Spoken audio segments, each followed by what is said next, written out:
நற்செய்தி வாசகம். லூக்கா எழுதிய நற்செய்தி 1ஆம் அதிகாரம், இறை வார்த்தைகள் 39 56 முடிய. அதன்பின் மரியா புறப்பட்டு யூதேயா மலைநாட்டில் உள்ள ஒரு ஊருக்கு விரைந்து சென்றார். அவர் சக்கரியாவின் வீட்டை அடைந்து எலிசபெத்தை வாழ்த்தினார். மரியாவின் வாழ்த்தை எலிசபெத்து கேட்டபொழுது அவர் வயிற்றிலிருந்த குழந்தை மகிழ்ச்சியால் துள்ளிற்று. எலிசபெத்து தூய ஆவியால் முற்றிலும் ஆட்கொள்ளப்பட்டார்.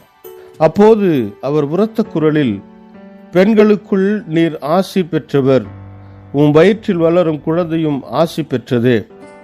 என் ஆண்டவரின் தாய், என்னிடம் வர நான் யார்? உம் வாழ்த்துரை என் காதில் விழுந்ததும் என் வயிற்றிலுள்ளே குழந்தை பேருவகையால் துள்ளிற்று. ஆண்டவர் உமக்கு சொன்னவை நிறைவேறும் என்று நம்பிய நீர் பேறு பெற்றவர் என்றார்.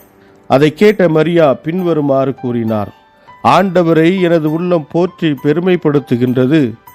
என் மீட்பராம் கடவுளை நினைத்து எனது மனம் பேறு வகை கொள்ளுகிறது. ஏனெனில் அவர் தம் அடிமையின் தாழ்நிலையை கண்ணோக்கினார். இது முதல் எல்லா தலைமுறையினரும் என்னை பேறு பெற்றவர் என்பர்.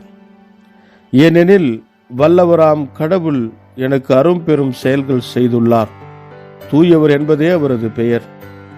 அவருக்கு அஞ்சி நடப்போருக்கு தலைமுறை தலைமுறையாய் அவர் இரக்கம் காட்டி வருகிறார். அவர் தம் தோல் வலிமையை காட்டியுள்ளார்.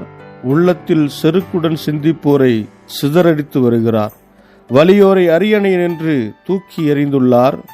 தாழ்நிலையில் இருப்போரை உயர்த்துகிறார். பசித்தோரை நலன்களால் நிரப்பியுள்ளார். செல்வரை வெறுங்கையராய் அனுப்பிவிடுகிறார்.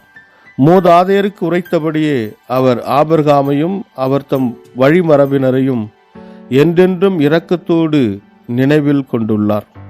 தம் ஊழியராகிய இஸ்ரவேலுக்கு துணையாக இருந்து வருகிறார். மரியா ஏறக்குறைய 3 மாதம் எலிசபெத்தோடு தங்கியிருந்த பின்பு தம் வீடு திரும்பினார். இது கிறிஸ்து வழங்கும் நற்செய்தி. கிறிஸ்துவே உமக்கு புகழ்.